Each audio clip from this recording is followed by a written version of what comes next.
Muy bien, muy buenas noches a todos ustedes. A nombre del Círculo de Estudios Amicus Curia, a nombre también de los coordinadores, Patrick Asensio, a nombre mío, reciban un saludo para todos ustedes en esta noche, hoy domingo 1 de noviembre. Como ya sabemos, en nuestro Círculo de Estudios hemos programado un tema de lo que sería pues el nuevo Código Procesal Penal. En este caso, la etapa de la investigación preparatoria. Nuestro ponente, el abogado Óscar Durán Fernández, lo conocemos, ya hemos tenido una ponencia con él, que el cual pues ha sido alentador, además de los conocimientos que ha podido compartir y que nosotros hemos podido comprender, porque ha sido una ponencia pues muy dinámica, una ponencia muy buena, ¿no? Entonces, como ya lo hemos presentado en una ponencia anterior, no está de más hacerlo también el día de hoy. Él es abogado litigante a nivel nacional, con especialización en Derecho Penal. Asimismo, ha agremiado al Ilustre Colegio de Abogados de Lima con estudios de maestría en la Universidad Nacional Mayor de San Marcos. Por otro lado, es socio fundador del bufete jurídico Durant. Esto está en la ciudad de Ancash, exactamente en Huaraz. Catedrático de la Escuela de Policías de Yungay, Ancash. Además, catedrático en curso de ascensos para la Policía Nacional del Perú en la OFIEDUT, Región Policial Ancash. Por otro lado, es ponente en diplomados de cursos de especialización a nivel nacional en materia penal y estrategias de litigación en el nuevo Código Procesal Penal.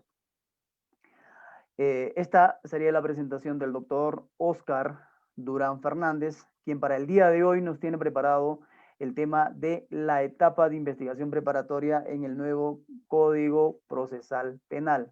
Asimismo, recordarles a nuestros amigos o a los espectadores vía Facebook, transmisión en vivo, pueden ir compartiendo sus preguntas en el transcurso de la ponencia, los cuales van a ser transmitidos al doctor al final de la ponencia, a los compañeros, a los amigos que están vía plataforma Zoom. De igual manera, si quieren, ellos pueden hacerlo de manera directa, es decir, pueden levantar la mano y plantear sus preguntas o emitir alguna opinión respecto del tema.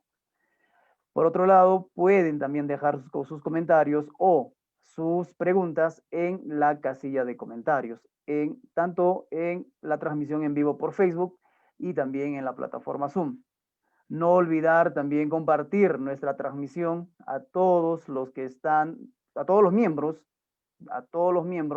de nuestro círculo de estudios Amicus Curia. Compartimos, damos like y, por supuesto, comentamos nuestra ponencia de esta noche, hoy noviembre 1, primero, sobre la etapa, reitero, la etapa de investigación preparatoria en el nuevo Código Procesal Penal. Dato último es que al finalizar esta ponencia se quedan todos, bueno, creo yo, no es coacción, pero los que desean se quedan en la plataforma Zoom, porque el día de hoy estaremos obsequiando un libro más, como ya lo hicimos el mes anterior. Esta vez toca también ya regalar otro libro a cualquiera de nuestros miembros dentro de nuestro círculo de estudios Amicus Curia. Dicho todo ello, damos inicio a esta ponencia. Doctor Oscar, adelante, usted tiene la palabra. Buenas noches, ¿cómo están? Nuevamente aprovecho la oportunidad para agradecer al Círculo de Estudio Amicus Curia, a los organizadores, Patrick Mateo, a tu persona como moderador y a todos los miembros agremiados y sobre todo a las personas que hayan podido asistir en esta oportunidad. Cabe resaltar que el día de hoy se me ha encargado el tema de la investigación preparatoria, es decir, básicamente una de las etapas importantes y preponderantes de acuerdo al nuevo Código Procesal Penal vigente en nuestro Distrito Judicial de Ancash y todos aquellos en los que el decreto legislativo 957 esté vigente. Básicamente es importante también recordar a los asistentes y a los televidentes que el decreto legislativo 957 está dividido en 3 etapas, es decir, la investigación preparatoria, la etapa intermedia y la etapa de juzgamiento o la etapa de juicio, ¿no? Estamos nosotros en esta oportunidad, vamos a hablar todo lo que tiene que ver con la investigación preparatoria, es decir, del artículo 321 hasta el artículo 343 del Código Procesal Penal, Decreto Legislativo 957. Bien, vamos a empezar especificando y de paso generalizando cuáles son las etapas y cuáles son los mecanismos importantes y en qué consiste la investigación preparatoria y por qué es tan importante. A ver, de manera genérica vamos a hablar de que la investigación preparatoria es una etapa previa a la calificación y o a la acusación de la investigación o a la acusación o atribución de cargos imputados a un procesado. Es decir, esta investigación va a tener siempre etapas, formas y, lo más importante, plazo. ¿Ya? Es importante determinar que la investigación preparatoria tiene plazos y tiene formas del desarrollo propio de la investigación. Entonces, ¿qué es lo que pasa? ¿Cuál es la finalidad entonces, doctor Durán, para nosotros poder establecernos y desarrollarnos dentro de una investigación preparatoria? ¿En qué consiste? ¿Qué respecta y cuáles son nuestras funciones? Bien, en primero tenemos que establecer lo siguiente.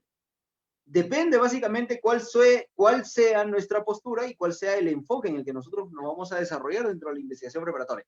Si nosotros tenemos la postura de juez de garantías, tenemos un rol específico, ¿no? Eso lo vamos a encontrar en el artículo 320 hacia atrás. ¿Bien? Vamos.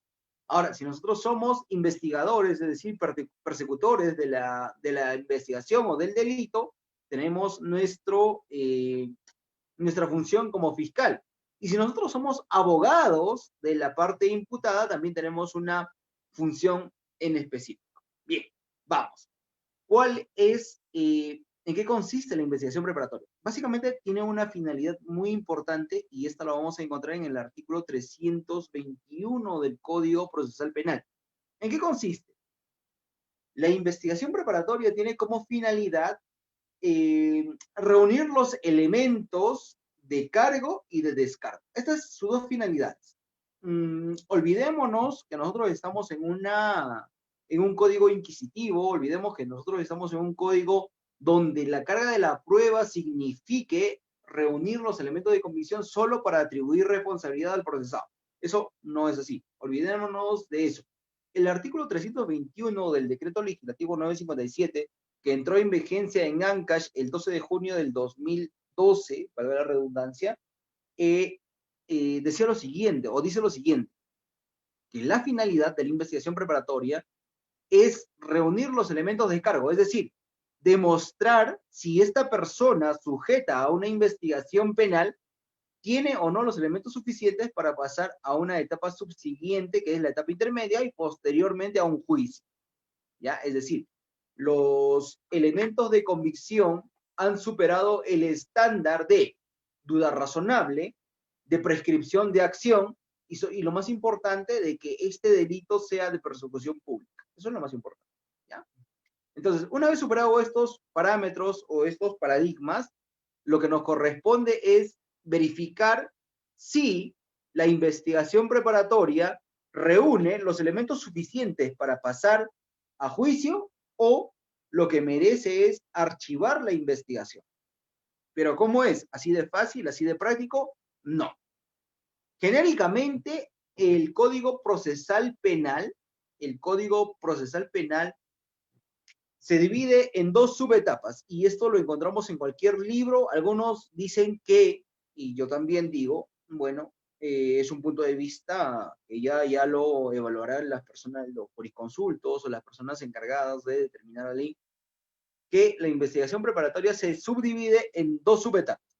Es decir, la investigación preliminar y la investigación preparatoria propiamente dicha. Ahora, ¿cómo es esto? En la universidad no nos enseñan, no nos lo explican.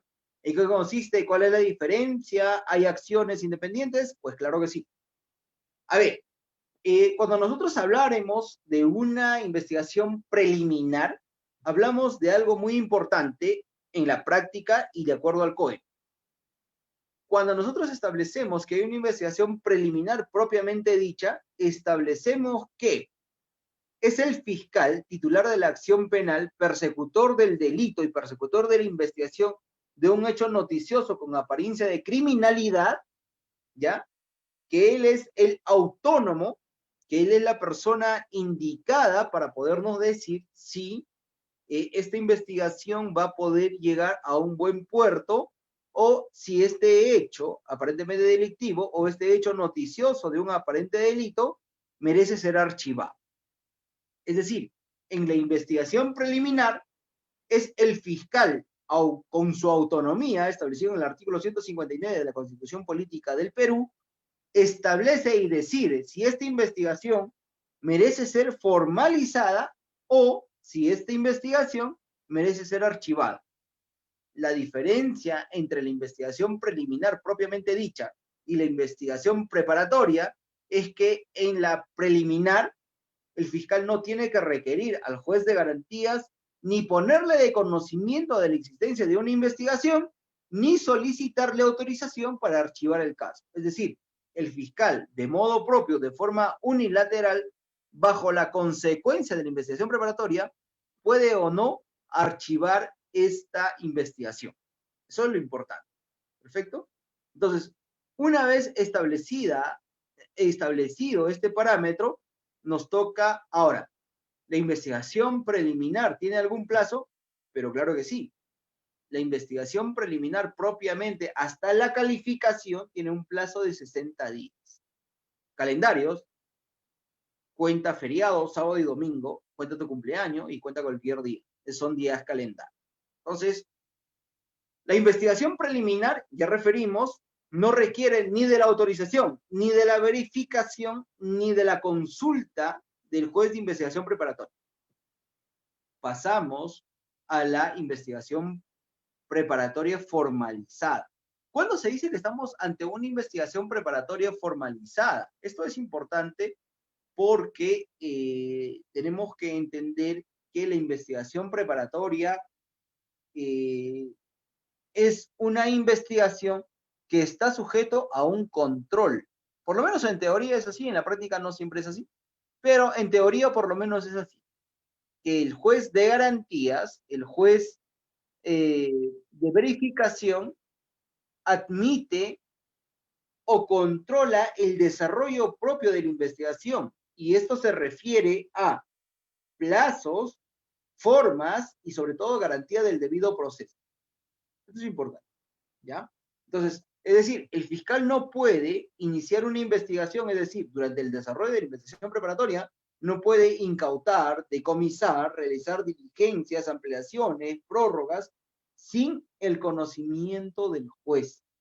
Es más, los incidentes como prisiones preventivas, los incidentes como incautaciones, constituciones de actor civil, los incidentes como excepciones de improcedencia de acción, sobreseimientos, cuestiones previas, cuestiones prejudiciales, la determinación de un perito, todo este desarrollo lo va a verificar y controlar el juez de investigación preparatoria. Esto es importante.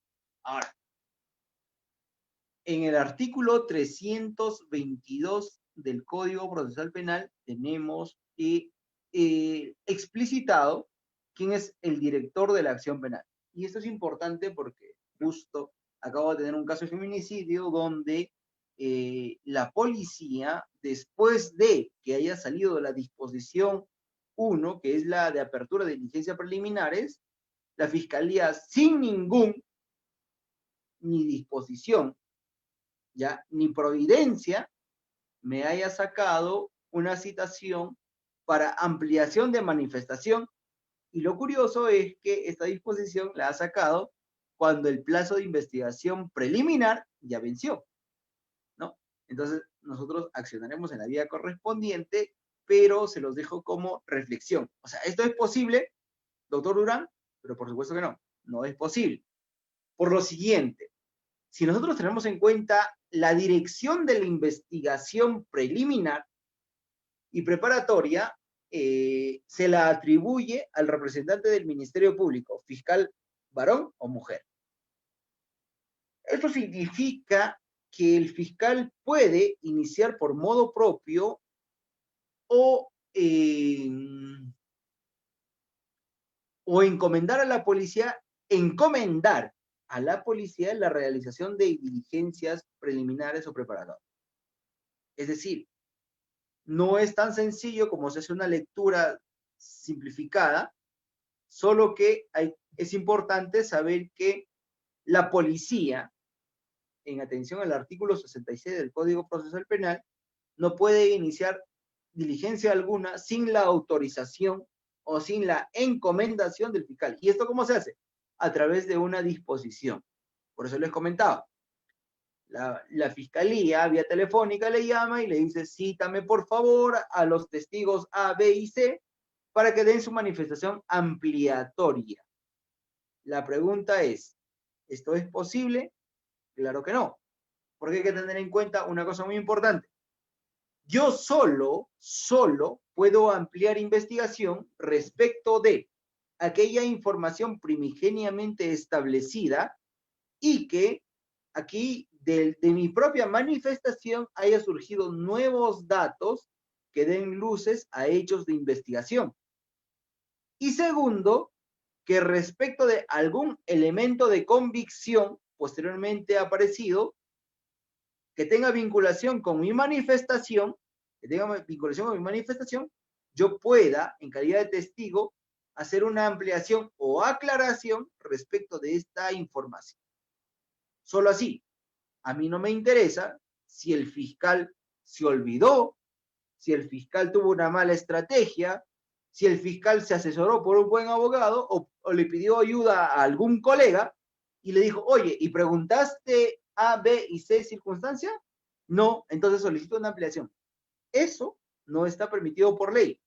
Lo digo yo, también lo digo, ¿no? Pero está establecido también en el artículo 335 del Código Procesal Penal. Es decir, lo que nos dice el artículo 335 son dos cosas muy importantes. Las diligencias preliminares, primero, forman parte de la investigación preparatoria. Eso es importante, ¿eh? No me vayan a decir, doctor, lo que pasa es que su diligencia fue en investigación preliminar, ahora estamos en una investigación preparatoria y usted tiene que regirse por el nuevo estatuto. Eso no es posible. Las diligencias preliminares forman parte de la investigación preparatoria y a su vez dice el artículo 335, inciso 2, que son irrepetibles. O sea, estas diligencias no pueden repetirse, reanudarse o reiniciarse por cualquier cuestión, salvo, dice la ley, que haya habido algún vicio de nulidad o algún error en la investigación. O sea, error no es el desconocimiento del fiscal. Además, lógico es que el propio imputado no va a establecer los mecanismos de interrogatorio, ¿no? Lo que él hace a través de su defensa técnica es reconducir y establecer o aclarar la investigación. Bien. Luego de eso, la Fiscalía debe de disponer la investigación, nos dice. Es importante, además, saber que la Fiscalía solo y únicamente puede iniciar investigación, ya sea preliminar o formalizada, investigación preparatoria, por aquellos delitos de persecución pública. Ya, esto es muy... ¿Cómo es eso, doctor? ¿Que hay otros delitos que no sean públicos? Claro que sí, que son los delitos de persecución privada que se inician o se desarrollan bajo el procedimiento de la querella. En esos ejercicios de la acción penal privada, la Fiscalía no tiene ni legitimidad ni tiene facultades investigativas. Básico. ¿Y cuáles son estos delitos? Delitos contra la intimidad, los procesos por faltas y los delitos contra el honor. Básicamente, cualquiera de ellos están exentos de la participación fiscal y quien tiene que iniciar bajo el artículo 107 y siguientes del Código Penal y Procesal Penal es el directamente ofendido, porque son derechos de ejercicio privado de la acción penal. Entonces, no vamos a hablar de eso. Entonces, primero el fiscal lo que tiene que hacer es verificar si es un delito de persecución pública, y esto en atención al artículo 1 y 2 del Código Procesal Penal. ¿Ya? Entonces, eso es importante. Entonces, una vez verificado esto, puede que el fiscal decida o requiera el pronunciamiento del juez para las medidas restrictivas de derecho, medidas limitativas de derecho, resolver excepciones, cuestiones previas y todo lo demás. ¿Por qué?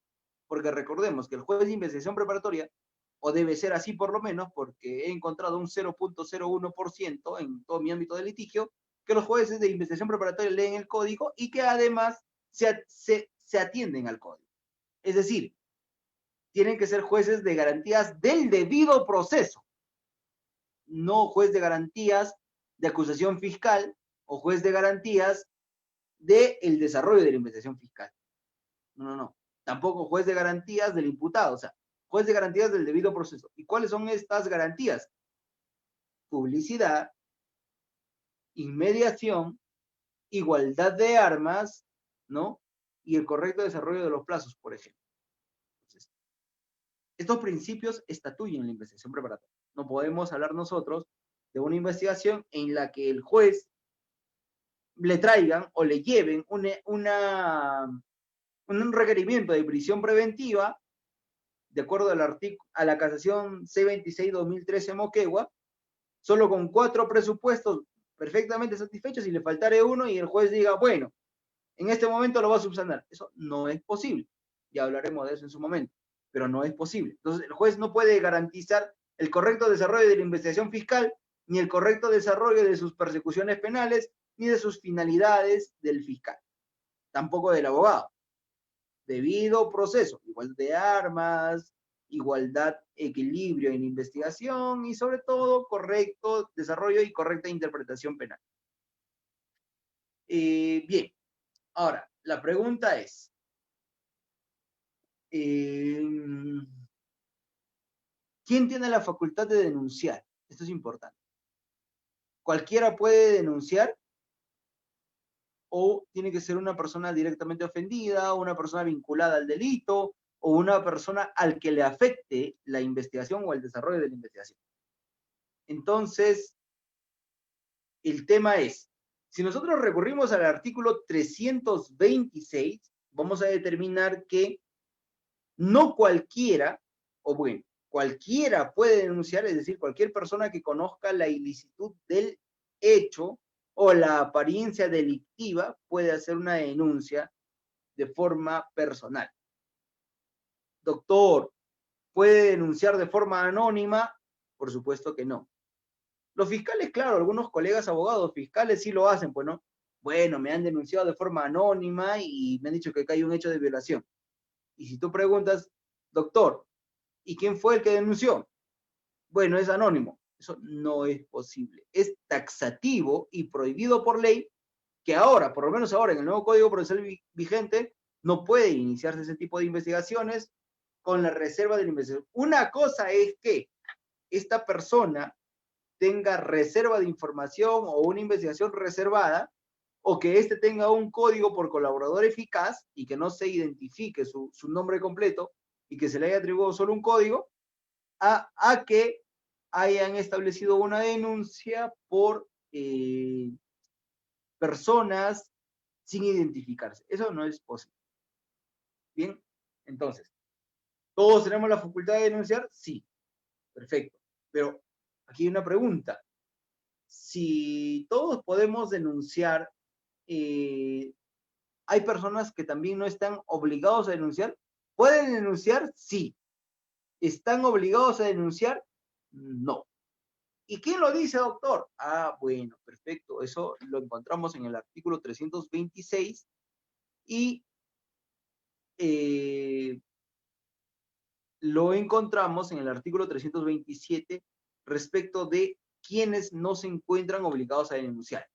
Literalmente dice, Nadie está obligado a formular denuncia contra su cónyuge, es decir, esposas o esposos, parientes contenidos dentro del cuarto grado de consanguinidad o segundo de afinidad, es decir, mi cuñado, mi padrastro, mi hermano, o sea, nadie está obligado a denunciar. Lo mismo que nadie está obligado a declarar contra estos familiares, cuarto grado de consanguinidad o segunda de afinidad. ¿Y quién lo dice? El artículo 160 en adelante del Código Procesal, pero es materia de otro análisis. Bien, entonces, ¿qué dice el artículo 428? Y es aquí donde si hacemos una interpretación básica o una interpretación genérica también, podemos establecer lo siguiente. Toda denuncia, dice, debe de contener la identidad del denunciante. O sea, aquí taxativo está que nadie puede hacer denuncias anónimas. O sea, olvídense de eso. Si alguien te dice, no, sí, la denuncia puede ser anónimas, dos cosas. O es un ignorante del nuevo Código Procesal Penal, o está establecido dentro de los códigos de procedimientos penales de 1940. Y nosotros, por suerte, estamos dentro de un código garantista con características adversariales, donde el juez de investigación preparatoria tiene que verificar el correcto desarrollo de la investigación. Entonces, acá dice, debe, no dice puede contener, no dice. O sea, no es una salvedad, no es una posibilidad, es una obligación. Dice, toda denuncia debe contener la identidad del denunciante y una narración detallada y veraz del hecho que pretende denunciar. Así que olvidémonos de las denuncias anónimas. Si alguien dijo eso, es un ignorante del Código Penal y del Código Procesal Penal más aún. Entonces, vamos.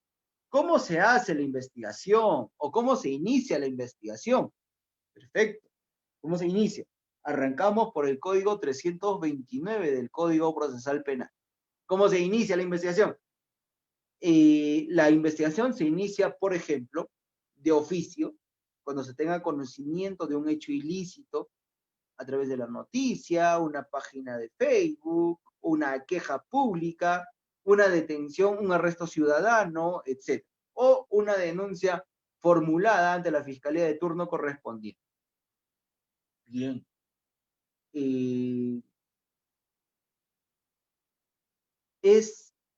Yo puedo iniciar una investigación de oficio, yo que soy fiscal, escucho un chisme o una conversación entre dos personas que están violando o están matando, ¿puedo iniciar una investigación? Sí, esa es una investigación de oficio. Siempre y cuando, ojo, siempre y cuando yo me encuentre de turno. Ojo, no, yo soy fiscal de la quinta fiscalía. ¿Quién está de turno? La tercera fiscalía. Pero como ya he escuchado, voy a iniciar la investigación. ¿Se puede? No. Lo que debería de hacer este fiscal es comunicar a la fiscalía de turno de este aparente hecho ilícito y que la fiscalía de turno correspondiente iniciara la investigación preliminar y posteriormente preparatoria si es que así lo considerase pertinente. Bien, ahora, ¿qué sucede? ¿Qué sucede cuando nosotros iniciamos una denuncia por el directo ofendido o por las personas perjudicadas? ¿Se puede iniciar? Claro que sí, a través de una denuncia personal, ya sea o por acta o una denuncia por escrito. ¿Cómo es una denuncia por acta, doctor Durán? Voy a la fiscalía de turno correspondiente, me entrevisto con el fiscal de turno o adjunto o titular o provincial y le digo, ha pasado A, B, C circunstancias, he identificado a tal persona y en efecto tiene que identificarse plenamente. Denuncia por escrito. Formulo mi denuncia, relato el hecho circunstanciado, el contexto de imputación, la descripción fáctica y ya es el fiscal quien hará la descripción o la calificación jurídica. Cualquier persona no está en la obligación de decir, voy a denunciar por el delito de cohecho pasivo específico. No. O el delito de robo agravado, artículo 189, inciso literal A, B o C. No, no, no. Están solo en el deber de denunciar, describir el hecho. ¿A quién le corresponde hacer esta calificación? Al fiscal. ¿Quién atribuye los cargos? El fiscal. ¿Quién atribuye los hechos? El denunciante o las circunstancias fácticas. Punto. Eso es importante. Entonces, vamos. ¿Cómo son las diligencias preliminares? Dice, el fiscal Eso es importante, por eso les comentaba el hecho de que un policía me ha citado a una diligencia cuando su investigación ya venció el plazo, ya precluyó su oportunidad, no hay una disposición de reposición de plazo por esta pandemia, no hay ninguna disposición que declare o compleja o lo siguiente por un delito de feminicidio y me está citando el fiscal de modo propio sin tener una disposición fiscal que avale esa diligencia. Si yo quiero, le puedo poner una queja, ¿no? Y a él sabrá responder y hará su descargo, ¿no? Que el fiscal me llamó, me dijo por teléfono. Ese es su problema. El desconocimiento de la policía no es mi problema. Mi deber es hacer una defensa eficaz. Entonces, ¿puede requerir a la policía? Sí. El fiscal puede requerir las partes procesales pueden requerir a través del policía, sí, depende. Si es una investigación con diligencias urgentes y preliminares, se hace a través del policía porque en efecto no hay ningún número de carpeta, salvo sea un caso ya con disposición número 1, que es la de inicio de investigación preliminar. Hasta antes, no. Entonces, ¿qué requiere? Verificar o identificar la concurrencia de las personas, la identificación de los mismos y la materialización del hecho, con la verificación de los elementos de comisión. ¿Qué es el informe policial? A ver, doctor, pero el policía me ha dicho que yo tengo que firmar el atestado, o el atestado policial dice esto o aquello. Eso déjenlo para el departamento de Lima. ¿Ya? El departamento de Lima, el Distrito Judicial de Lima, todavía utilizan el Código de Procedimientos Penales de 1940. Por disposición y por estrategia lo han establecido así. Todavía no están actualizados como nosotros y como la mayoría del Perú. Sí lo está aplicando el decreto legislativo 957. ¿Se puede hacer atestado? No, olvídense del atestado. Quítense eso de su cabeza, quítense eso de su recuerdo, de su mentalidad, o lo que algún profesor le dijo o algún colega les comentó. El atestado policial en el nuevo Código Procesal Penal no existe, desterrado, bótenlo a patadas de su cerebro, ¿ya? Entonces, ¿qué pasa? ¿Qué sucede? Lo único que sucede es que todo el contenido de la investigación preliminar, diligencias urgentes, necesarias, inaplazables, que haya iniciado la policía conjuntamente con la fiscalía, o sea, es decir, la policía no puede hacer nada sin conocimiento del fiscal, ¿ya? Toda esta investigación va a pasar a una etapa y todo esto se va a resumir a un informe policial, que parecería que es un atestado, ¿ya?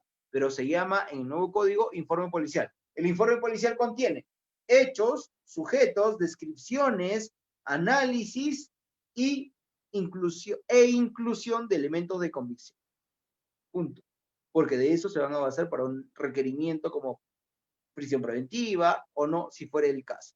Pero si no, también va a decir el informe policial que no hay forma ni de vincular al hecho con el sujeto, ni siquiera hay forma de materialización del hecho.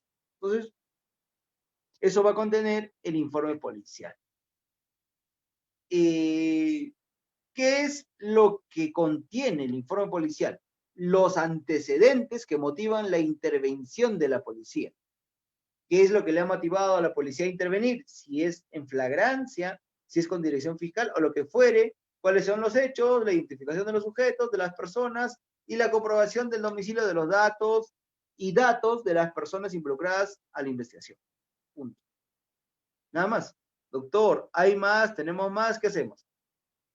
Coordinación interinstitucional entre la policía y el Ministerio Público.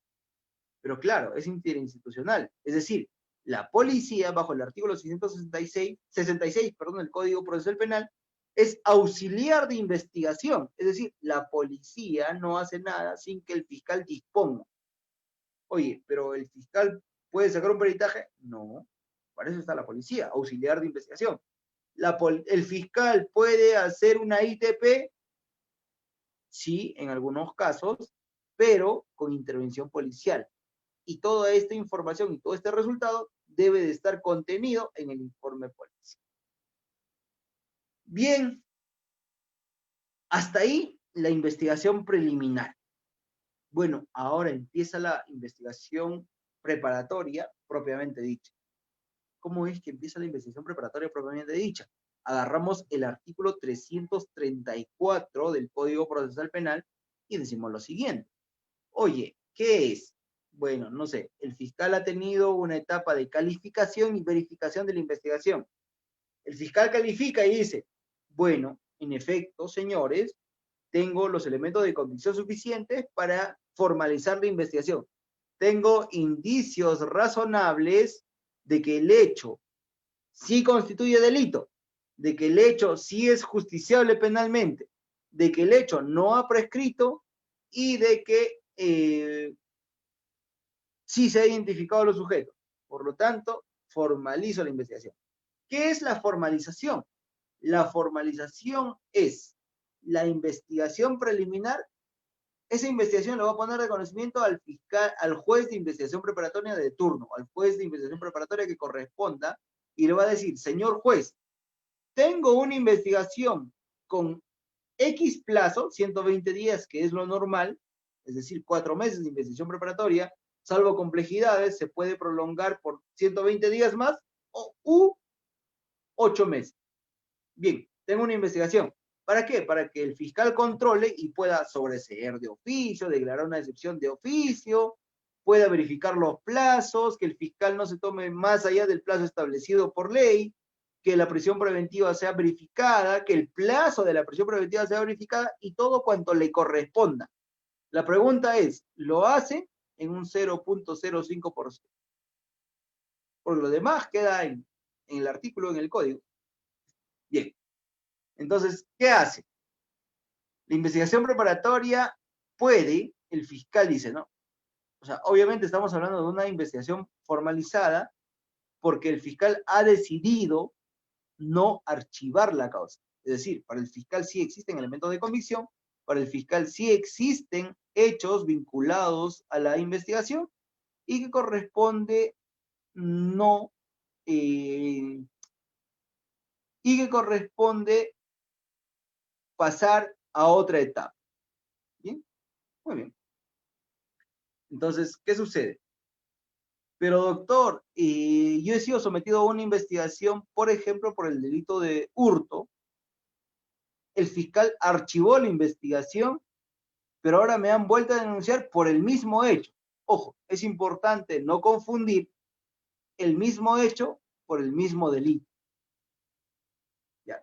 Tú puedes ser procesado por hurto 5 o 6 veces siempre y cuando sean hechos diferentes.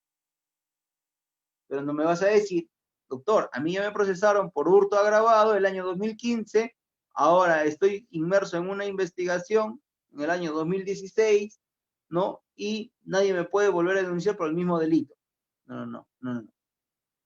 Hechos son los que denuncian y amerita una investigación preliminar, no delito. ¿Ya? De eso hablaremos ya del concurso real, concurso ideal, hablaremos en otro momento. Pero los hechos son aquellos sujetos a una investigación propiamente dicha. Bien, entonces vamos a identificar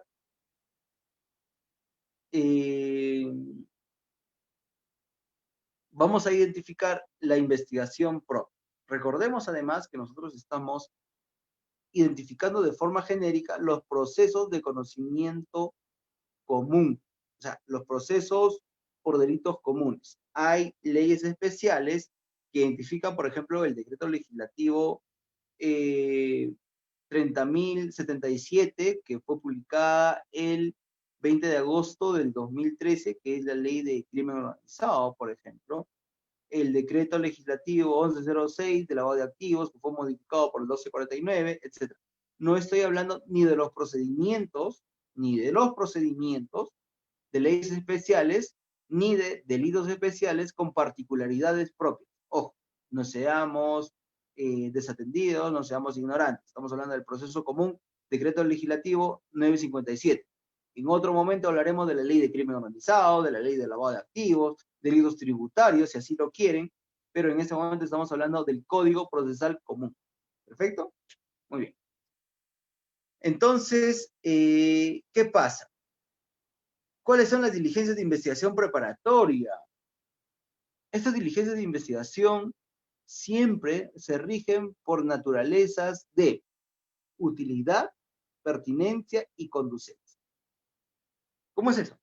Lo que pasa es que si yo estoy siendo investigado, por ejemplo, por delitos eh,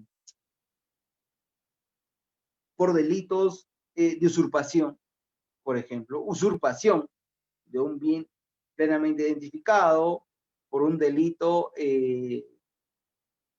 por un bien inmueble perfectamente identificado por sujetos identificados y hechos identificados. La fiscalía, por ejemplo, no puede verificar si yo, cuál es mi condición, si tengo, si tengo mi condición de conviviente, soy casado o soy soltero, por ejemplo, no puedo hacer.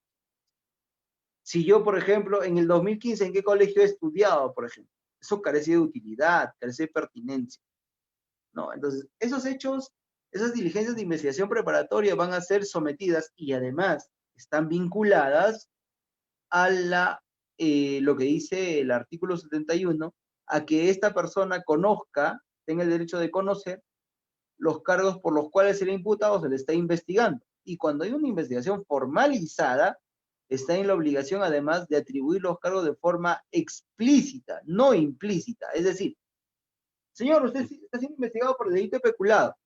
Perfecto. Pero yo quiero saber, si me estás investigando por peculado, ¿cuál es el hecho que me atribuyes? Usted ya sabe, pues al final es una investigación preparatoria.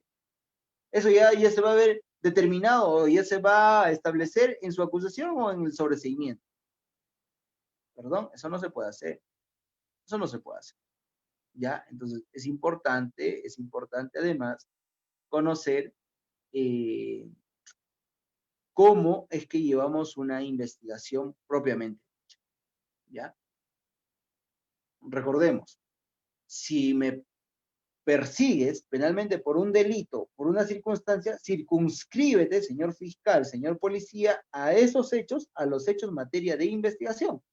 No te vayas a hechos que pertenecen o a mi vida privada o a hechos que no están vinculados de ninguna manera al hecho que es materia de investigación. Eso es importante. Bien. Entonces, ¿qué pasa? Luego tenemos nosotros los efectos de la formalización de la investigación preparatoria. ¿Tiene efectos? ¿Tiene consecuencias esta formalización? Claro que sí. Una de ellas, y la más importante, es que el fiscal no puede de ninguna forma tomar alguna decisión o hacer algún requerimiento sin conocimiento de los jueces. ¿Cuáles son estos requerimientos? Por ejemplo, entre otros, prisión preventiva. Si no hay una formalización, el fiscal no puede solicitar prisión preventiva. Si el fiscal no puede solicitar alguna medida de incautación, decomiso, etcétera, si no hay una formalización. Medidas cautelares de carácter personal o real no puede solicitarlas sin conocimiento del juez. No puede además solicitar el archivamiento de la causa sin conocimiento de los jueces de investigación preparatoria. Entonces, eso es importante también. ¿Ya?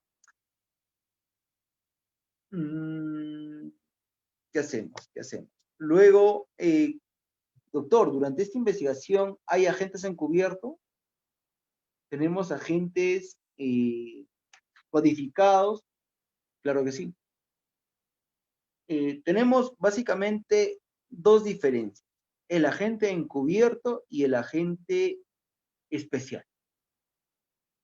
¿Dónde lo encontramos esto, doctor? Esta identificación plena la encontramos en el artículo 341 del Código Procesal Penal. La diferencia, sus funciones, qué es lo que hace el agente encubierto, de tal manera que este agente no se convierta en un agente provocador. Es decir, es importante saber que este agente encubierto surge, aparece o empieza a agarrar protagonismo después de un hecho ya suscitado en el pasado. O sea, es decir, durante un proceso de investigación por un hecho que ya está plenamente identificado. Mientras el agente provocador es aquel agente que va a facilitar la realización del delito, la comisión del delito, la realización del resultado. Ya, eso es importante. ¿Hay jurisprudencia? Perfecto, claro que sí. Entonces tengan en cuenta eso. ¿Qué más? ¿Cuál es el plazo de la investigación preparatoria? ¿No? Hay un plazo que ya les había comentado hace rato, claro que sí, me adelanté. El artículo 342 del Código Procesal Penal tiene un plazo establecido, taxativo, literal, por principio de legalidad, de 120 días. ¿Pueden prorrogarse por 120 días más? Claro que sí. Pero doctor, estoy ante una pluralidad de agentes, circunstancias especiales, dificultad en la demora, pluralidad de hechos, pluralidad de sujetos. Ah, perfecto. Puedes declarar compleja, señor fiscal, la investigación y tomarte como un plazo de 8 meses. Entonces, estos 8 meses son el plazo establecido de investigación preparatoria, siempre y cuando, señor fiscal, tú me hayas establecido esa condición de complejidad, que tú ya sabrás fundamentarme, pluralidad de agentes, dificultad en la demora, que estos agentes viven fuera de la jurisdicción, ¿no? Que hay pluralidad de hechos, etc. Entonces, solo ahí, cuando tú me justifiques, dice la ley, con la disposición que corresponda, en este caso sería la disposición de declaración de complejidad, puedes tomarte 8 meses de investigación preparatoria. Bien, entonces tenemos que la investigación preparatoria común, simple, 120 días, prorrogables por circunstancias por 120 días más, o las complejas por 8 meses. Las de crimen organizado tienen otro plazo que es de 36 meses, 18 meses, según la circunstancia propia, que también ya les hablaremos en su oportunidad. ¿Qué es un control de plazo? Oye, yo me hice una investigación, yo inicié una investigación o estoy sometido a una investigación, pero el fiscal ha vencido el plazo el día de hoy, pero sigue realizando diligencias. Ha tenido programado diligencias que las pretende realizar. Nos ha citado, nos ha enviado un reiterativo. Ha vencido el plazo de los 120 días o de los otros 120 o de los 8 meses y no hay ninguna disposición correspondiente, es decir, una prórroga de investigación preparatoria o lo que fuera. ¿Qué es lo que pasa? El fiscal, dentro del plazo, deberá de disponer o deberá dar por concluida la investigación o si vencido el plazo no ha precluido, el fiscal podrá disponer su conclusión o solicitar la prórroga de la investigación preparatoria. Y si no sucede ninguna de estas cosas, el abogado, mediante su defensa técnica, puede solicitar el control del plazo. Es decir, señor juez de garantías, tú, pues, investigación preparatoria, que tú eres garantía del debido proceso, no de garantía de que el fiscal conlleve una satisfactoria investigación.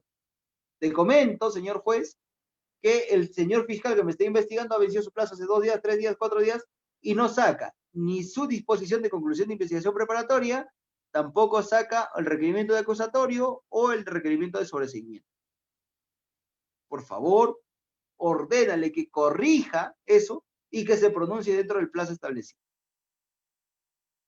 Control de plazo. Investigación preparatoria. Entonces, ¿qué es lo que sucede? Bueno, si es que el fiscal solicita el requerimiento acusatorio, es decir, que tiene la alta sospecha, bajo la sentencia plenaria casatoria 1/2017, los estándares de sospecha y los grados de sospecha, que fue por delito de lavado de activos, establece cuál es el grado o la intensidad de sospecha que debe tener el fiscal para presentar un requerimiento acusatorio. Bien, entonces es importante también conocer esa sentencia plenaria casatoria. Luego de investigado, el fiscal pues se da cuenta que no hay investigación o que no hay elementos suficientes, pero el fiscal quiere archivar el caso. ¿Puede hacerlo de modo propio? No. Recordemos que el fiscal se encuentra ahora vigilado, ¿no? Y se encuentra bajo la dirección de control de correcta investigación y de garantías del debido proceso por el juez de investigación preparatoria. Entonces, es el fiscal quien debe de sacar su requerimiento de sobreseimiento, en este caso, si es que no ha encontrado los elementos suficientes, basados en el artículo 344 del Código Procesal Penal, que en su inciso 2 tiene 4 presupuestos y en realidad, si nosotros leemos bien esos presupuestos, que muchos colegas fallan en hacer una interpretación, que a veces son convergentes, a veces son equidistantes y a veces son disyuntivos, pero tenemos 8 presupuestos por los cuales nosotros podemos solicitar el sobreseimiento. O lo solicita el fiscal o lo solicita la defensa ante el requerimiento acusatorio. Entonces, tenemos el requerimiento mixto. Eso ya lo hablaremos en su etapa correspondiente, que es la etapa intermedia. Entonces, luego de eso, hasta ahí, hasta el 343, es la etapa de investigación preparatoria. Bien, parece que en esta oportunidad los temas a conducirse han sido muy rápidos, ¿no? Y muy precisos. Si hubiese algunas preguntas, chicos, quedo a disposición de ustedes para hacer algunas aclaraciones correspondientes. Bien. Ustedes dirán si hay algún tema, por favor, para poder hacerles las absoluciones. Muy bien, doctor. Continuamos en todo caso. En este caso, bueno, en esta ocasión vamos a iniciar ya con las preguntas. Reitero, las preguntas pueden hacerlo de manera directa, es decir, levantando la mano como ya lo están haciendo mediante el Zoom. Y los que están siguiéndonos en la página web vía transmisión Facebook, también pueden dejar sus preguntas o sus opiniones, emitirlas a través de la casilla de comentarios. Iniciamos con los... no sin antes agradeciendo por la ponencia al doctor, que todavía no termina y que pues nos va a, seguramente pues, si es que tenemos dudas, tendríamos que disiparlas emitiendo nuestras interrogantes o preguntas, ¿no? Estaríamos cediendo la palabra, en este caso, a Gabriel Espinosa Díaz. Puedes activar tu micrófono, Gabriel, y poder plantear tu pregunta. Gabriel, adelante.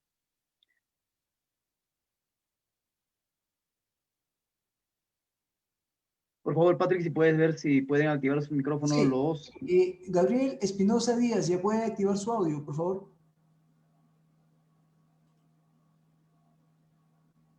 A ver, Gabriel. Ahora sí, buenas noches ante todos. Buenas noches, doctor. En primer lugar, felicitarle por su ponencia. Excelente, como siempre. Le quería preguntar referente a lo que hacía mención de los efectos de la formalización en la investigación preparatoria. Dentro de ello, uno de los efectos es que el fiscal no pierde la facultad de archivar la investigación sin la intervención del FES de investigación preparatoria. También uno de los efectos sería que en el curso se suspende la prescripción. Doctor, eso sería la pregunta. Claro que sí. A ver, una vez formalizada la investigación preparatoria, uno de los efectos más importantes también, y gracias por recordarme también, siempre tus intervenciones son muy acertadas. Te felicito también porque siempre estás a la vanguardia de la investigación jurídica penal y se nota que eres un amante del derecho penal. Claro que sí. A ver, ¿qué sucede? Bueno, esto es parte del derecho material propiamente, pero sí está establecido también dentro de los efectos del Código de la Investigación Preparatoria, es que los efectos que consideran es la suspensión de la prescripción. Debemos recordar que nosotros, de acuerdo al Código Penal, tenemos 2 tipos de prescripción: la prescripción ordinaria y la prescripción extraordinaria.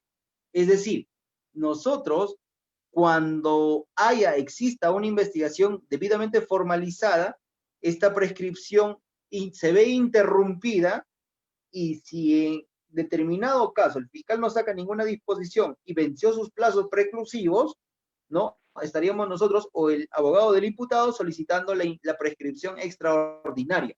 ¿Por qué? Porque tenemos un plazo interrumpido de prescripción. Sí, en efecto, sí. Uno de los efectos, es que el fiscal pierde su autonomía unilateral de archivar o continuar con la investigación, salvo lo haga con el control o bajo la verificación de legalidad del juez de garantías. Porque recordemos, el juez de garantías es el juez de legalidad del debido proceso. Entonces, lo que él hace es hacer el control de que si ese archivamiento o ese sobreseimiento, es importante también. Cuando el fiscal está en investigación preliminar, la disposición que corresponde es, se dispone no concluir, ni iniciar, ni formalizar investigación preparatoria contra sujeto A, B y por los hechos A, B o C. Cuando el fiscal quiere archivar, una vez formalizada la investigación y está bajo la vigilancia y el control del juez de investigación preparatoria, ya no se llama disposición de archivamiento, se llama requerimiento. ¿Por qué requerimiento? Y recordemos además que de acuerdo al artículo 122, si la memoria no me falla, del Código Procesal Penal, el fiscal debe hacer sus requerimientos debidamente motivados, bajo sanción de nulidad, etc. Y recordemos además que la Fiscalía emite 3 tipos de documentos: disposiciones, requerimientos y providencias. Entonces, cuando ya esté formalizada la investigación, lo que corresponde es requerir al juez de investigación preparatoria, este juez controle y ordene el sobreseimiento. Ya no es archivamiento, es sobreseimiento de la causa, bajo el control del juez de investigación preparatoria. Entonces, recordemos además que como juez de investigación preparatoria, él tiene controlada. Puede que el juez no le parezca este sobreseimiento que tú estás archivando y para él sí tenga elementos de convicción suficientes para pasar a un juicio. Entonces, lo que va a hacer el juez de investigación preparatoria es desvincularse del pedido y elevar el consulta. Es decir, lo elevo a tu superior jerárquico a que él se pronuncie respecto de esto porque yo considero que sí hay elementos de convicción que merecen pasar a juicio. Si el fiscal superior advierte que en efecto no hay elementos de convicción o está debidamente fundamentado el requerimiento de sobreseimiento del fiscal, confirma. Y el juez de investigación preparatoria, así no le guste, sin mero trámite, sin llamar a audiencia, tiene que archivar y sacar el auto que corresponda. ¿Y cuál es el auto que corresponda? Archivar la causa bajo el auto de sobreseimiento fundado. Pero si el juez, el fiscal superior, evidencia que sí hay elementos de comisión y que el juez tenía la razón, declara infundado, ¿no?, el sobreseimiento y ordena o que se hagan nuevas diligencias o que el fiscal acuse o que sea otro fiscal el que acuse. Está dentro de sus facultades. Bien, eso también está establecido en el decreto legislativo 52 del Ministerio Público. Bien, ¿alguna otra pregunta? Muy bien, doctor, gracias. Tenemos otra pregunta. Esto de la transmisión en Facebook dice, doctor, buenas noches. ¿Qué acciones se deberían de tomar cuando no se realiza o se vulnera el debido proceso, doctor? Esa sería la pregunta. Básicamente nosotros tenemos en el artículo 74, inciso 1 e inciso 2, hay que tener en cuenta bajo qué postura estás. Si estás tú bajo la postura del imputado, como defensor del imputado, lo que corresponde es solicitar, primero, porque esto es un carácter residual, de eso ya hablaré en otro momento también, si así lo tienen a bien invitarme, puedo solicitar una tutela de derechos, pero previo a solicitar la tutela de derechos, porque esto sí lo dice el Acuerdo Plenario 4/2010, puedo decirle al señor fiscal, usted ha cometido estos errores, por favor subsana. En caso de que el fiscal me diga, o te has equivocado, o no al lugar a tu solicitud, recurro en vía de tutela al juez de investigación preparatoria para decirle, ordénele al fiscal, corrija o subsane estos errores cometidos o estas vulneraciones. ¿Y cuáles son las vulneraciones? Básicamente las establecidas en el artículo 71 del Código Procesal Penal. Si el imputado considera que una de esos derechos preestablecidos, taxativamente descritos, han sido vulnerados por el fiscal, puede recurrir en vía de tutela de derechos.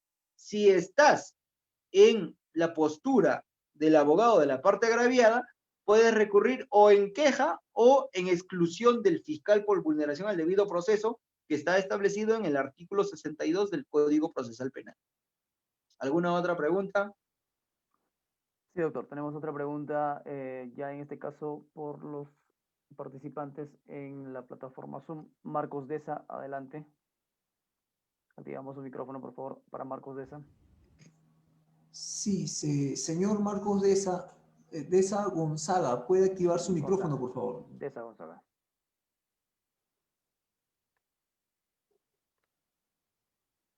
A ver, Marcos Deza.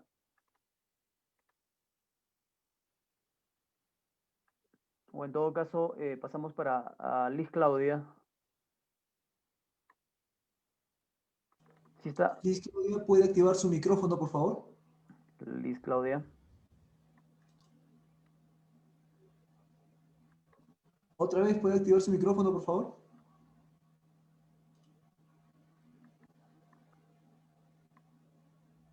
¿Ahora se me escucha? Sí, ahora sí, adelante. Adelante, Ay, Liz ya. Claudia. Primero para felicitarle al doctor, que está quedando muy claro todos los temas que está tratando. Y bueno, la pregunta que iba a hacer ya la tocó y ya me quedó claro mi duda. Gracias. Gracias, Liz Ok. Claudia. Marcos Deza.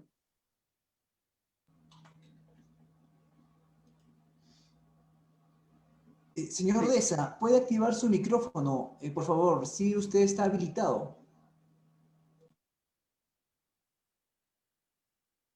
Jesús Calderón, adelante.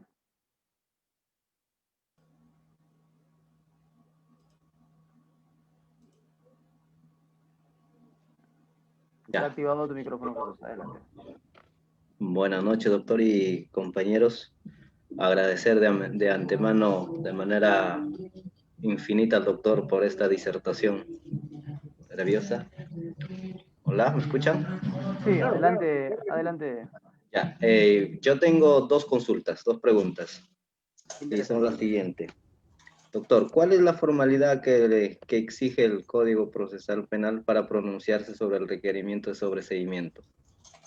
Y la segunda pregunta es, y luego que el fiscal haya formalizado la investigación preparatoria, ¿puede disponer el sobreseimiento? Esas son las preguntas, doctor. Tu segunda pregunta, ¿me la puedes repetir, por favor? ¿O El- preferirías que te conteste la primera y luego me realizas la segunda? O sea, para que esto quede también claro a los demás oyentes, y muy buena pregunta. A ver, Ajá. ¿cuál es la formalidad? La formalidad para requerir el sobreseimiento tenemos dos posturas. ¿Muy bien? ¿Cómo es que dos posturas, doctor? No me confunda. Claro que no. Ahora te lo explico. Cuando sea el fiscal quien requiere el sobreseimiento, es decir, el archivamiento, y a esto vamos a hablar en realidad de la etapa intermedia, porque aquí estamos entrando a la etapa intermedia que no es materia de mi tema, pero se los dejo como parte de la aclaración, porque quieras o no, es una pregunta, y ya también profundizarán con el colega que le corresponde a la etapa intermedia. El sobreseimiento procede de dos formas. Cuando viene de parte del fiscal, uno, o cuando es propuesto por el abogado de la defensa técnica del imputado. En cualquiera de los casos, la formalidad es que tiene que establecerse o tiene que esperarse primero la disposición de conclusión de la investigación preparatoria para que en un plazo máximo de 15 días el fiscal se pronuncie y una vez pronunciado, el fiscal va a sacar su sobreseimiento, siempre en condición de requerimiento al juez de investigación preparatoria y le va a decir, señor juez, yo, fiscal, he hecho las investigaciones, he agotado las vías, he utilizado los mecanismos que me corresponden y los facultados por ley, así que, pese a eso, solicito el sobreseimiento, es decir, el archivamiento de la causa contra el señor Óscar Durán Fernández. ¿Cuáles son los presupuestos o requisitos? Los establecidos en el artículo 344. Cuando haya atipicidad, cuando no concurre el hecho, cuando el hecho no se haya suscitado, etc. Todos los que estén en el artículo 344. El fiscal recibe, se somete a debate, obviamente eso se le tiene que correr traslado a la parte imputada y el imputado dirá, pues en efecto, sería ilógico que un imputado diga, no, me opongo al requerimiento de sobreseimiento, por favor acusen. Eso no se ve, ¿no? Entonces, pero lo que tiene que hacer es una adhesión, es decir, me adhiero al requerimiento de sobreseimiento por los mismos fundamentos o por otros, pero también solicito el sobreseimiento. El juez verifica ese sobreseimiento, verifica los fundamentos de hecho y derecho, y en efecto, o declara fundado o declara infundado, ¿no? Y si declara infundado, lo eleva en consulta. o puede apartarse de ese requerimiento. Si declara fundado, esta disposición y esta investigación tiene condición de cosa juzgada, que se emite mediante un auto. Es importante. La segunda pregunta, ¿me decías? Ya, luego que fiscal formaliza la investigación preparatoria, ¿puede disponer del sobreseguimiento? Pero por supuesto que sí, porque el plazo de investigación te dice, el fiscal puede disponer el requerimiento de sobreseguimiento aún, y esto es importante, y muy buena pregunta, te felicito, aún antes de que se le vence el plazo. Supongamos, el fiscal decide formalizar la investigación preparatoria por los 120 días, que son 4 meses. ¿Perfecto? Hace la investigación preparatoria, verifica la investigación y dice, oye, me acabo de dar cuenta que el hecho nunca se suscitó. Es decir, estoy investigando por homicidio a Óscar Durán Fernández contra la persona de Patrick Mateo Asensio. Pero en la investigación lo acabo de encontrar vivo al señor. Entonces, el hecho nunca se suscitó. A los 2 días, 3 días, 5, 10, a las primeras diligencias, al primer mes o al segundo, puede solicitar el sobreseguimiento por la causal del inciso 2 del artículo 344, que el hecho nunca se realizó. ¿Puede solicitarlo? Sí, puede solicitarlo. ¿Otra pregunta? Perfecto, doctor. Tenemos manitos levantadas en el Zoom, pero en este caso Gabriel vamos Espinosa a intercalar con el Facebook, transmisión. Señor Deza, Sí, transmisión todavía, Patrick. Deza se va preparando. Mientras tanto, voy a leer la pregunta de nuestra página web. Dice, doctor, buenas noches. ¿La terminación anticipada se puede dar en la investigación preparatoria y la etapa intermedia o solo en la preparatoria? ¿Y qué salida alternativa se da en la etapa de investigación preparatoria? A ver, esta es una pregunta que abarca 2 estadios y 2 etapas del Código Procesal. ¿La terminación anticipada puede darse en una investigación preparatoria? Claro que sí. Es más, solo se activa cuando esta investigación es formalizada, cuando se le pone de conocimiento. Es decir, no hay terminación anticipada antes de la investigación preparatoria propiamente dicha. Es decir, antes de una investigación formal, no hay investigación preparatoria. ¿Se puede hacer una terminación anticipada? Sí. ¿Hasta cuándo? Según el código, hasta antes de la disposición de conclusión de investigación preparatoria. ¿Ya? Formaliza el juez, al día siguiente tú, es un derecho, no es un deber. Es un derecho que le asiste al imputado. Yo veo que sí, en efecto, he cometido el delito o soy propenso a ser condenado, me quiero por economía procesal, por celeridad procesal y además por beneficio puedo solicitar una terminación anticipada. ¿Se hace en la etapa de investigación preparatoria? Sí.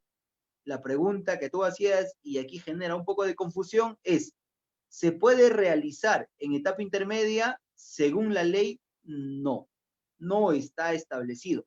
Según plenos jurisdiccionales, sí. Aquí en Ancash tenemos un pleno jurisdiccional que es del 2018, si la memoria no me falla, en materia penal, donde se ha establecido que en etapa intermedia también por economía procesal, por celeridad, ¿no? Se puede realizar la terminación anticipada.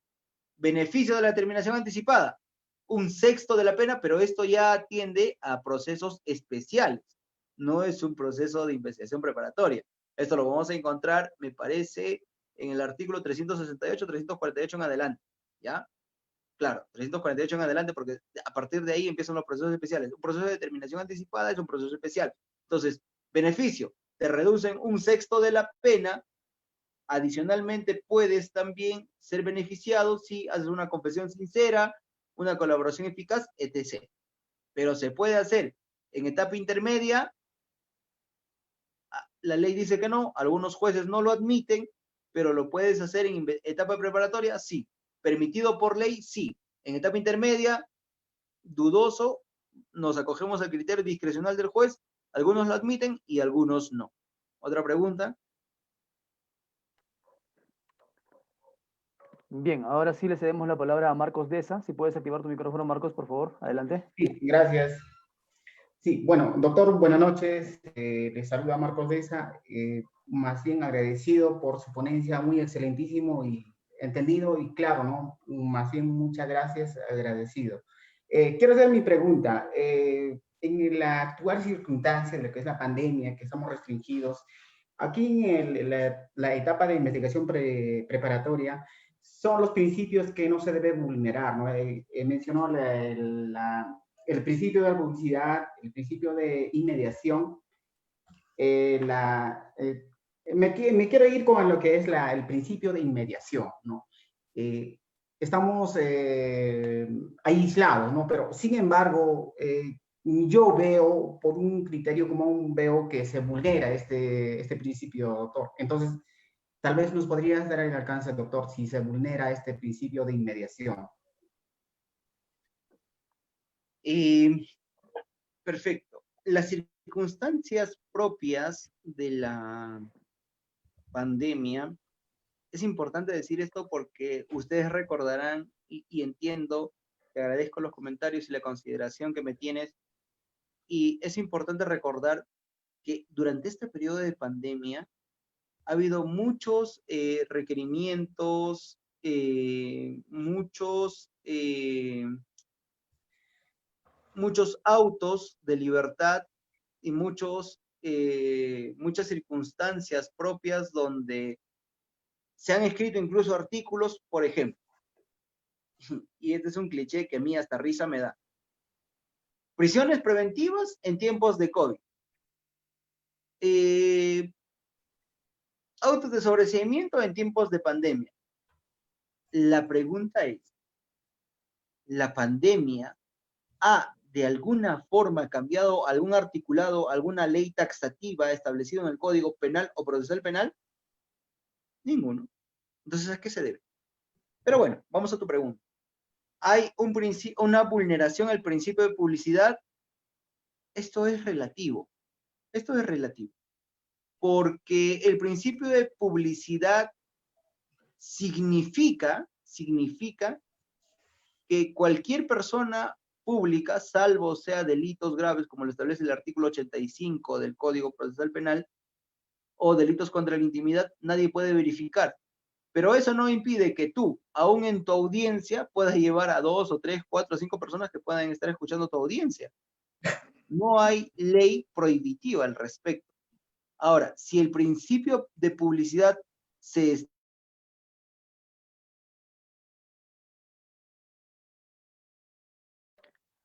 Doctor, por favor, su micrófono. Sí, me habían cortado el audio.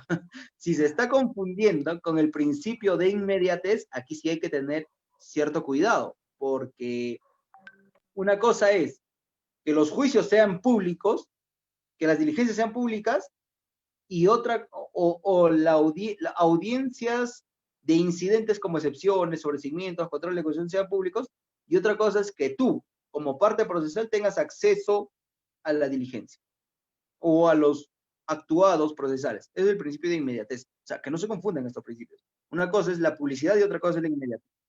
¿Bien? Entonces, en esta circunstancia, lo que nosotros vamos a hacer es delimitar, porque, ojo, hay mecanismos que el juzgado y la fiscalía ha establecido sus mesas de parte virtual para que tú puedas solicitar, si quieres, algunas copias, algunas piezas procesales, virtualmente te las harán llegar, escaneadas, digitalizadas, lo otro es que las audiencias de publicidad no implican que tú no puedas llevar al público a que pueda escuchar, ¿no? Entonces, vulnerado relativamente, ¿no? Dependiendo. Si tú llevas una audiencia de forma virtual en tu casa, obviamente no vas a dejar entrar al público, ¿no? Pero si lo llevaras en tu estudio, bienvenido sea. ¿Restringido está? No está. ¿Relativamente afectado está? Bueno, relativamente sí, ¿no? Por las propias circunstancias. ¿Preguntas? Perfecto, doctor. Gabriel, un momento, por favor. Voy a dar lectura a la pregunta de Herminio. La consulta es, doctor, si el juez archiva o dispone sobreseimiento, ¿la parte demandante puede apelar o no a esta acción, doctor? Claro que sí. El artículo 95 del Código Procesal Penal establece que la parte agraviada puede presentar recurso impugnativo y puede apelar a la disposición. Es más, el artículo, como como los sobreseimientos se ven ya en etapa intermedia, establece que los autos de sobreseimiento son impugnables. ¿Pueden apelar? Sí pueden apelar. Si la investigación se encontrara en diligencias preliminares y el fiscal decide archivar la investigación de modo propio por forma unilateral, el abogado de la parte agraviada o quien se considere afectado puede solicitar elevación de actuado. Ojo, y esto es importante, no se confundan, no sean como el 90% de colegas ignorantes del término que solicitan ya recurso de queja. Así que olvídense de eso. El recurso de queja no existe, por lo menos en esta etapa no. El recurso de queja es cuando tú presentas un recurso impugnativo de apelación, ya hablaremos en su momento, recurso impugnativo de apelación y no te lo admite, te declara inadmisible. Puedes presentar tu recurso de queja. Presentas tu recurso extraordinario de casación y la Suprema no te lo admite, puedes presentar tu recurso de queja, pero no cuando el fiscal te archiva la investigación. Eso se llama solicitud de elevación de actuados, no recurso de queja. ¿Alguna otra pregunta? Ok, ahora sí, Gabriel Espinosa, adelante, puedes activar tu micrófono. Espero no ser habitual pregunta, doctor. Debemos de tener en cuenta, como usted lo manifestaba, en las diligencias preliminares el plazo es de 60 días, porque así lo establece el artículo 334 del Código Procesal Penal de 2004, en su inciso 2, donde dice que el plazo es de 60 días y que a la discreción del fiscal se le puede dar un plazo distinto. Claro. ¿Cómo se le debe de entender un plazo distinto? Quizás podemos retroceder al código de 1940, donde en las diligencias preliminares o en actos de investigación no habían plazos. Quizás podemos cualificar que existen clases de investigación, como por ejemplo las investigaciones simples, las investigaciones complejas y las investigaciones de crimen organizada, para entender este plazo distinto, doctor. No. A ver, muy buena pregunta, como siempre. Cuando el código te establece que el fiscal puede establecer un plazo distinto, significa que el fiscal puede, según su discreción o según su capacidad intelectual o según su criterio o según las diligencias que él considerase le faltan realizar, un plazo distinto a los 60 días. Pero dice además, tenemos que remitirnos al plazo de la investigación preparatoria. Es decir, dice que las diligencias deben durar preliminares 60 días, prorrogables por otro plazo distinto. Es decir, este plazo distinto, ya lo ha dicho la Corte Suprema en Casaciones, que no puede exceder de otros 60 días. Diligencias preliminares. O sea, ¿y cómo es que yo puedo establecer un plazo distinto? Señor, sabe que yo tengo mis diligencias preliminares, me va a llegar un informe pericial, me va a llegar un informe contable hace 2 días porque acabo de coordinar, entonces requiero que este plazo sea distinto de los 60 días. Declaro la complejidad, la ampliación de diligencias por otros 60 días. Es decir, las diligencias preliminares son de 60 días. Por otro plazo distinto, puede ser un día, 2 semanas, 3, 20, 2 meses, o lo que fuera, pero no pueden exceder otros 60 días. ¿Ya? A eso se refiere plazo distinto. No es que plazo distinto, yo hago una investigación, bueno, como no puedo conseguir que me amplíen el plazo 5 meses, 6 meses, 8 meses, 1 año, no. Ahora, si el fiscal, por eso dice, si el fiscal hubiera algún plazo, está en la obligación o de formalizar para que se haga el control del plazo, ¿ya? Y ahí arranca con sus 120 días y considera 120 días más, en casos complejos 8 meses, prorrogable por otros 8 meses, ¿ya? Entonces, cuando me toque el tema de plazos de investigación preparatoria, lo haré de forma muy detallada, pero el fiscal puede tomarse el plazo que corresponda, sí. ¿Puede exceder más de 60 días adicionales a los 60 primigenios? No. ¿Puede ser una semana más? Sí. 2, 3, 4, 5, sí. Semanas, no meses. ¿Ya? Eso es importante. Perfecto, doctor. La palabra a... Doctor, solo para agregar, un favor para agregar a ello. Es por ello creo que la casación 599-2018 Lima, con la casación que tiene la concordancia de Casación 2012 Ancash, 144. se ha pronunciado mediante este tema, ¿no? Y les invito a revisar esta casación y dice que el plazo para los casos simples en las diligencias preliminares es de 120 días, pero que no puede ser prolongable. Para los casos complejos es de 8 meses, pero también que no pueden ser prolongables. Y para crimen organizado de 36 meses, que no pueden ser prolongables. A diferencia de la etapa preparatoria, que sus plazos son casi similares, pero que sí son prolongables. Quizás se puede entender, de acuerdo a esta casación de lo que es casación 599-2018, ahí les dejo si ustedes lo pueden apuntar, y la concordancia con la casación 2012 Ancash. Es la casación 144-2012 Ancash. Y la casación anterior es la de 599, Fuerza Popular.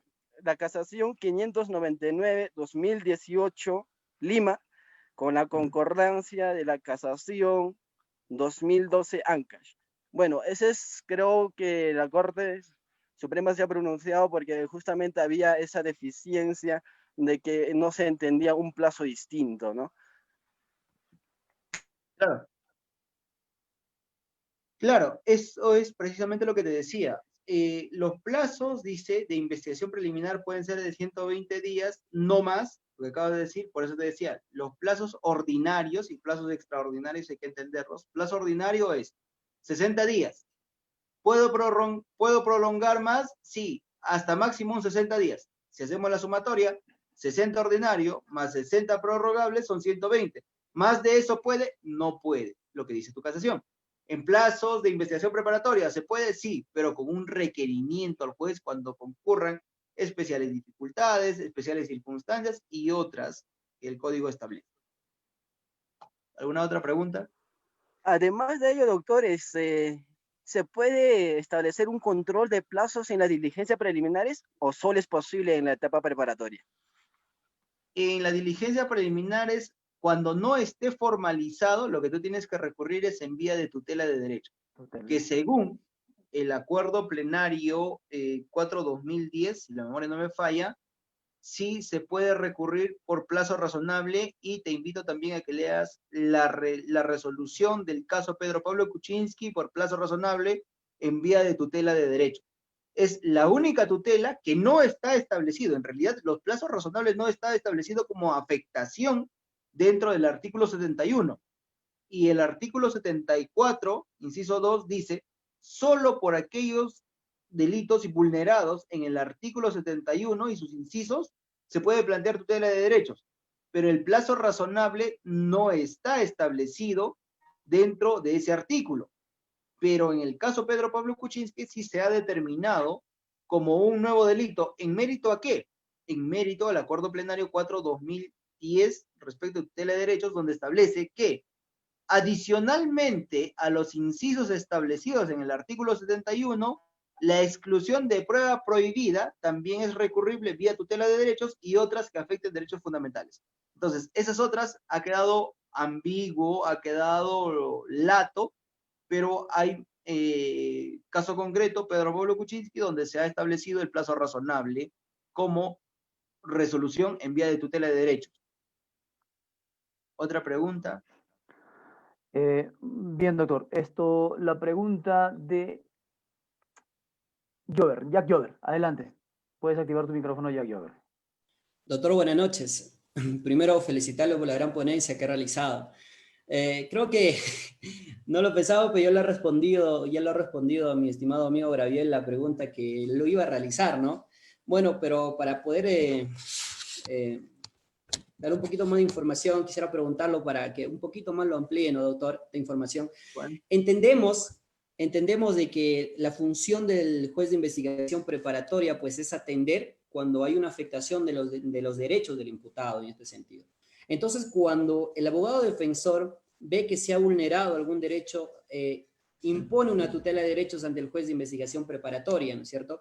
Entonces, la pregunta va en este sentido, ¿no, doctor? Como ya usted ya lo ha respondido, el juez de investigación preparatoria, al momento de resolver esta tutela de derechos, solo se va a basar en el artículo 71 que nos establece ciertos derechos del imputado, o también en los derechos constitucionales que establece el artículo 2, el artículo 2, como bien dicho, de la Constitución Política. A ver, ojalá podamos hablar de las tutelas de derecho a través de ustedes, de este círculo de estudios, pero la tutela de derechos tiene dos características muy importantes.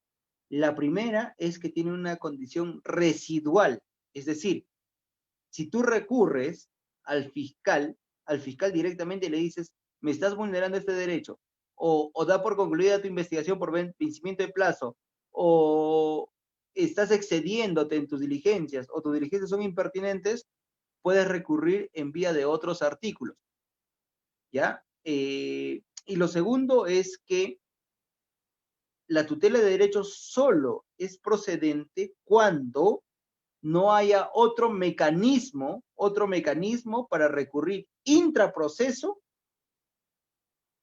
solo recurres en vía de tutela de derecho. Por ejemplo, le he pedido al señor fiscal que realice estas diligencias y no me las acepta. He solicitado la ampliación de diligencias, la verificación o la constatación in situ, la toma de diligencias de testigos A, B y C. No te las admiten. Ese tipo de proposiciones de diligencias sumariales no puedes recurrirlas en vía de tutela. Eso se hace por inadmisión de mecanismos técnicos, inadmisión de diligencias sumariales. ¿Se están vulnerando tu derecho? Sí. ¿Puedes recurrir en vía de tutela? No. ¿Por qué? Porque tiene su propio mecanismo. ¿Cuál es? La inadmisión de diligencia.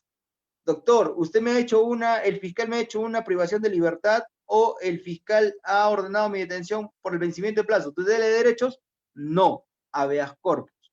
Entonces, cada mecanismo es importante saber cuándo accionar y esto ya atiende cuando se me invite a hacer una ponencia respecto de técnicas de litigación.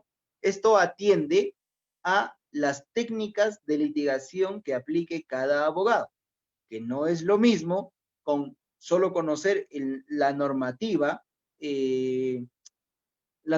vigente y aplicar el juego o la vinculación con las normas propiamente establecidas, ¿no? Eso es otra cosa.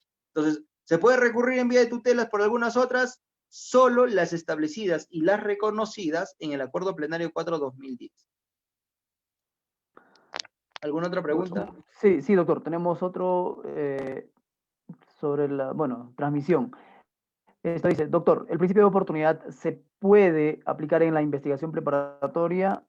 ¿En qué consiste y cuántas veces el imputado se puede acoger a este principio de oportunidad? A ver, el principio de oportunidad se puede aplicar en investigación preparatoria, dependamos cómo lo entendemos. Según el artículo 335 del Código Penal, establece que todos los actuados, tanto en diligencias preliminares como en preparatoria, forman parte de la misma etapa, es decir, forman parte de la investigación preparatoria. ¿Se puede solicitar la investigación dentro de la investigación preparatoria? Sí. ¿Es pertinente hacerlo dentro de la investigación preliminar? Sí. ¿Cuántas veces? Hasta 2 veces en un plazo máximo de 5 años. Esa es la respuesta. Perfecto, doctor. Otra pregunta, ya estamos en las últimas preguntas.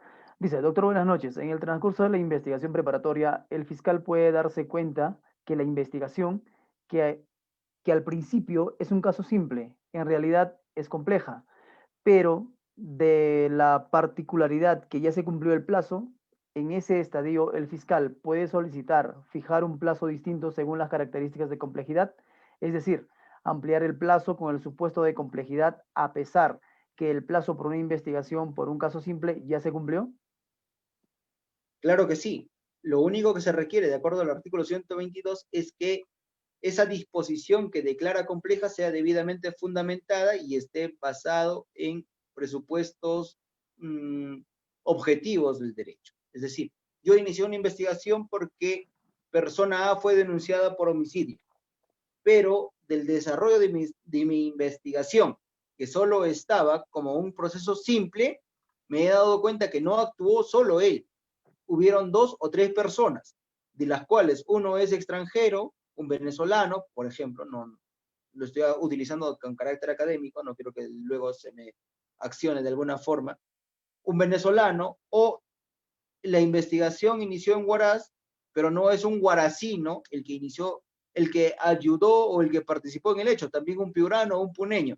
¿Esto qué significa? Que tengo que hacer mis diligencias de reconocimiento, ubicación, etc. ¿Esto lo hace complejo? Sí. ¿Por qué? Por el carácter espacio-temporal y por el carácter de jurisdicción. Entonces, ¿lo hace complejo? Sí.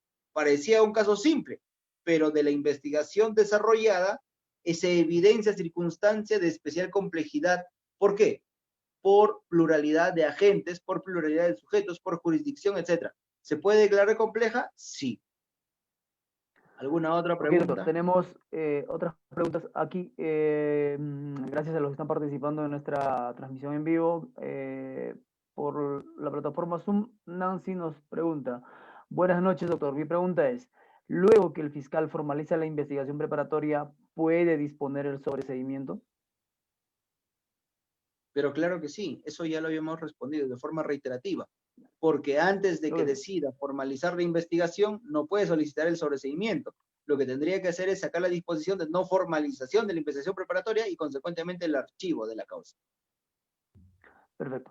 Daniel Flores, activa tu micrófono, adelante. Daniel Flores también quiere hacer su pregunta. Daniel. Adelante, Daniel.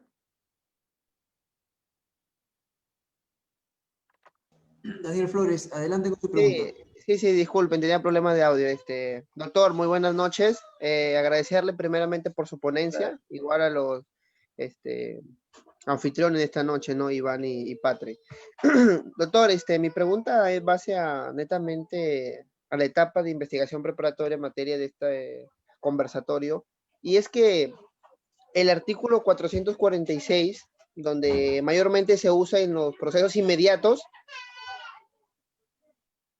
los procesos inmediatos, nos indica que el fiscal tiene la facultad, ¿no? De, en este caso, acudir ante el órgano jurisdiccional a solicitar la incoación del proceso inmediato.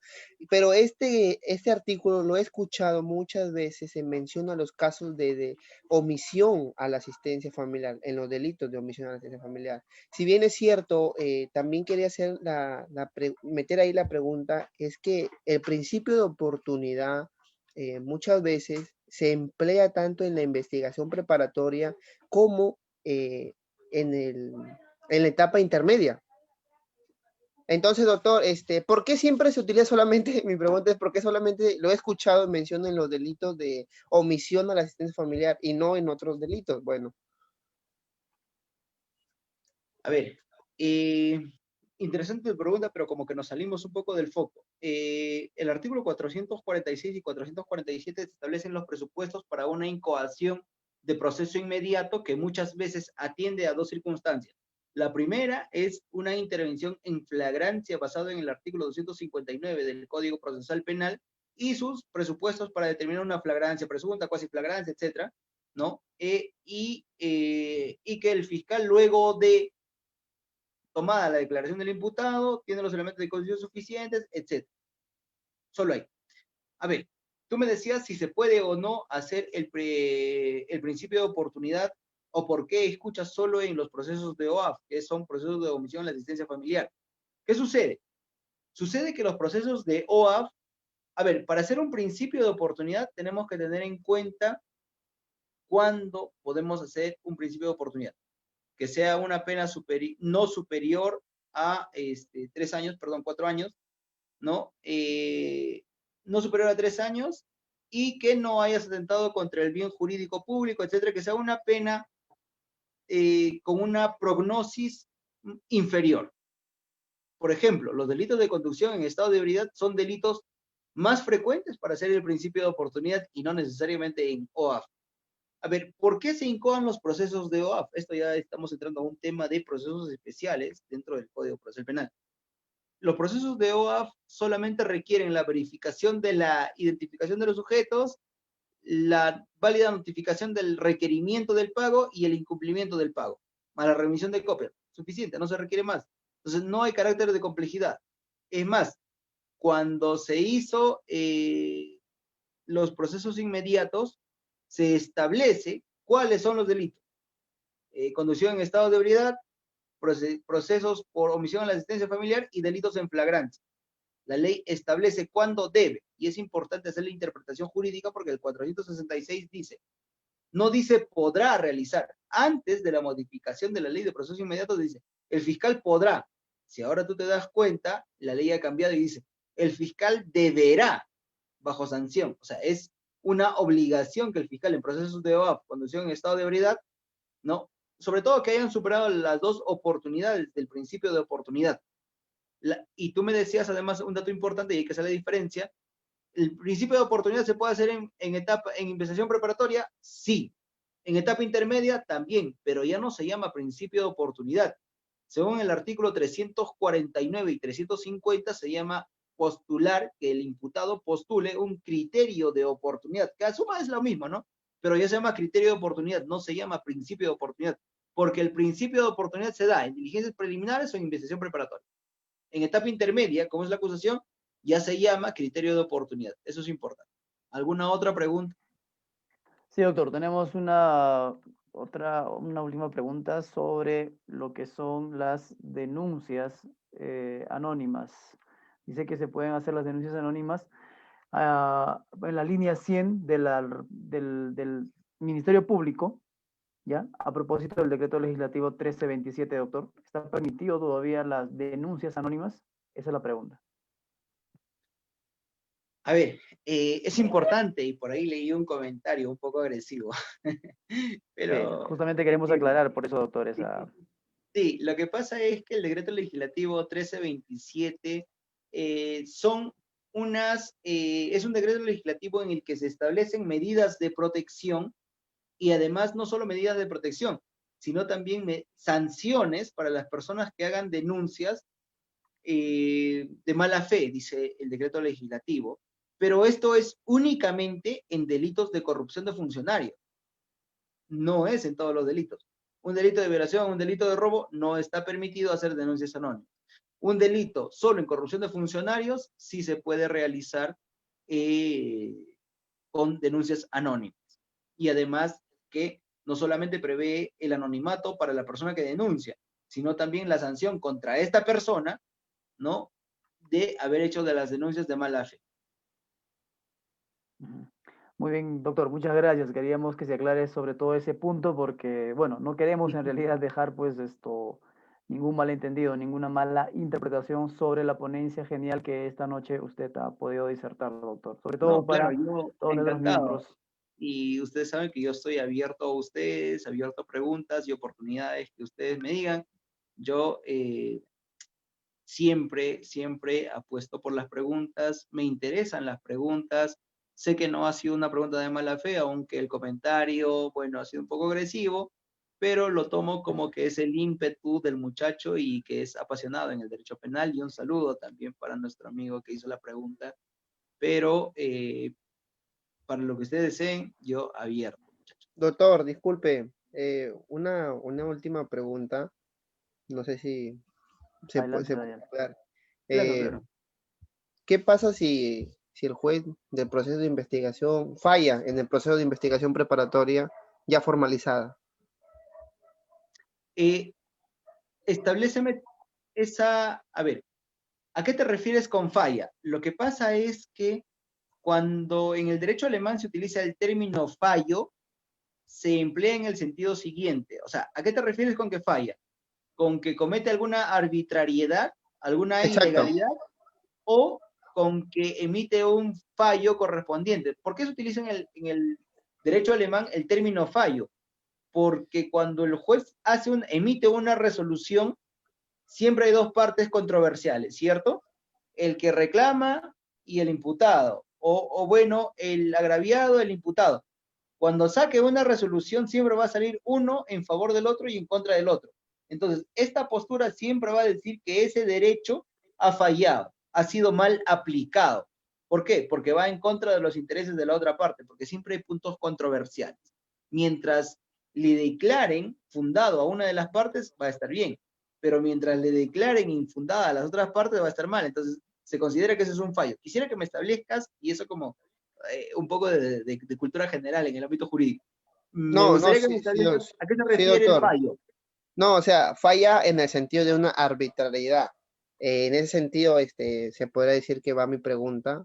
en el proceso de investigación preparatoria. Hablamos de una investigación preparatoria formalizada, ¿no?